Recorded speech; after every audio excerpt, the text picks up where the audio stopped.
Engedjétek meg nekem, hogy megköszönjem azt a munkát mindannyiótoknak, amit 2024-ben elvégeztetek. Ez nem volt kevés, és a kihívás sem volt, azt gondolom, hogy kicsi.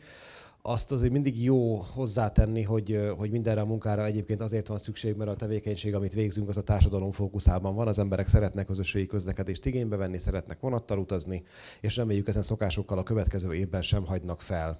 Ugye a következő évben belevágunk ebbe a szervezeti átalakítás és cégátalakítás nevű nagy kalandba, aminek a keretében létrejön a két vadonatúj vállalat, a MÁV pályaműködtető, aminek most már cégbírósági bejegyzése is van szombat óta, és a MÁV személyszállító ZRT, aminek néhány nappal korábban óta úgy szintén van, ahol egyrészt a profiltiszta pályaműködtetés, másrészt pedig a minden alágazatra kiterjedő személyszállítási szolgáltatást próbáljuk majd meg közös erővel előadni.